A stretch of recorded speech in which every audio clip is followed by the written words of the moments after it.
Sorry for the noise in the background, okay? So bear with me. Okay. Law 37. Create compelling spectacles, judgments. Striking imagery and grand symbolic gestures create the aura of power. Every response to them stays spectacle for those around you, then full of arresting visuals and radiant symbols that heighten your presence. Dazzled by appearances, no one will notice what you are really doing. Observance of the Law 1. In the early 1780s, word spread through Berlin of the strange and spectacular medical practice of Dr. Weisdeller. He performed his miracles in an enormous invented beer hall, outside which Berliners began to notice ever longer lines of people, the blind, the lame, anyone with an illness incurable by known medicine. When it leaked out that the doctor worked by exposing the patient to the rays of the moon, he soon became dubbed the Moon Doctor of Berlin. Sometime in 1783, it was reported that Dr. Weissleder had cured a well-to-do woman of a terrible ailment. He suddenly became a celebrity.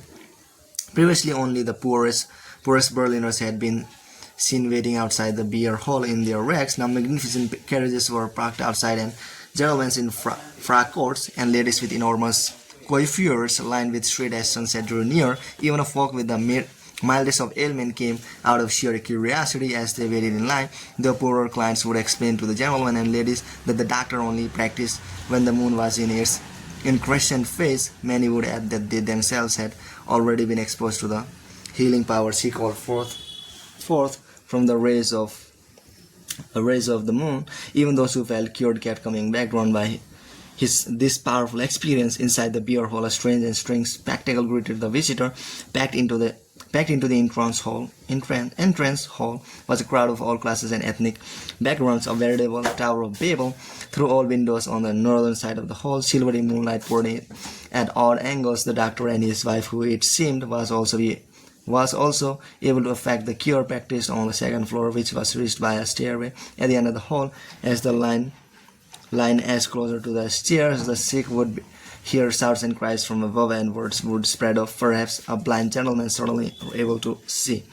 Once upstairs, the line would fork in two directions, towards a northern room for the doctor, a southern one for his wife, and who worked only on the ladies. Finally, after hours of anticipation and waiting in line, the gentleman, a patient, would be led up for the amazing doctor himself, an elderly woman with a few stalks of wild grey hair and an air of nervous energy.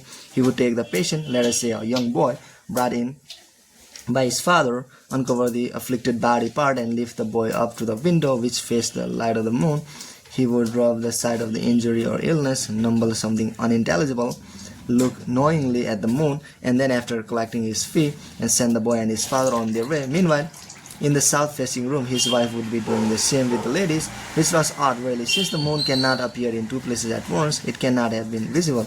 In other words, from both windows, apparently the mere thought, idea and symbol of the moon were enough, for the ideas did not complain, and would later remark confidently that the wife of the moon doctor had the same healing powers as he. Interpretation. Dr. Weissleder may have known nothing about medicine, but he understood human nature. He recognized that people do not always want words or rational explanations or demonstrations of the power of science. They want an immediate appeal to their emotions. Give them that and they will do the rest, such as imagine they can be healed by the light reflected from a rock a 250,000 miles away. Dr. Weissleder had no need of pills or lengthy lectures on the moon's power or of any silly gadgetry to amplify its rays. He understood that the spectacle, the better. Just the moonlight pouring in from the sides, the stairway leading to the heaven, and the rays of the moon, whether directly visible or not. Any added effect might have made it seem that the moon was not strong enough on its own, and the moon was strong enough. It was a magnet for fantasies, as it has been throughout history. Simply by associating himself with the image of the moon, the doctor gained power. Remember, your search for power depends on shortcuts. You must always circumvent people's suspicions, their perverse desire to resist your will. Images are an extremely effective shortcut. Bypassing the seat of doubt and resistance, they aim straight for the heart. Overwhelming the eyes, they create powerful associations, bringing people together and storing their emotions. With the white light of the moon in their eyes, your targets are blinded to the deceptions you practice. Observance of the law. Second, in 1536, the future King Henry II of France took his first mistress, Diane de Poitiers. Diane was 37 at the time and was the widow of a Grand Seneschal of Normandy. Henry, meanwhile, was a sprightly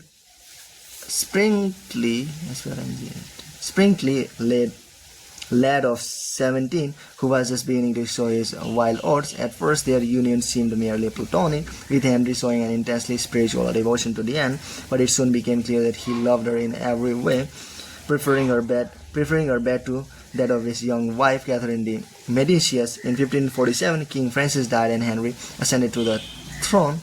This new situation posed perils for Diane de Poitiers. She had just turned 48, and despite her notorious cold baths and youth potions, she was beginning to show her age. Now that Henry was king, perhaps he would return to the queen's bed and do as other kings had done, chose mistresses from the bevy of beauties who made the French court the envy of Europe. He was, after all, only 28 and cut a dashing figure, but Diane did not give up so easily. She would continue to enthrall her lover as she had enthralled him for the past 11 years. Diane's secret weapons were symbols and images to which she had always paid great attention. Early on in her relationship with Henry, she had created a motive by intertwining her rich initials with his to symbolize their union. The idea worked like a charm. Henry put this insignia everywhere, on his royal robes, on monuments, on churches, on the facade of the Louvre. Then the royal palace in Paris. Diane's favorite color were black and white, which she wore exclusively, and wherever it was possible, the insignia appeared in these colors. Everyone recognized the symbol and its meaning. Soon after Henry took the throne, however, Diane went still further. She decided to identify herself with the Roman goddess Diane. Her namesake Diane was the goddess of the hunt, the traditional royal pastime, and the particular passion of Henry. Equally important in Renaissance art, she symbolized chastity and purity. For a woman like Diane to identify herself with the goddess would instantly call up those images in the court, giving her an air of respectability, symbolizing her chastity. His responsive relationship with Henry, it would also set her apart from the adulterous liaisons of royal mistresses past. To effect this association, Diane, completing transforming her caste at Ennet, she raised the building structure and its place in erected a magnificent Doric columned edifice modeled after a Roman temple.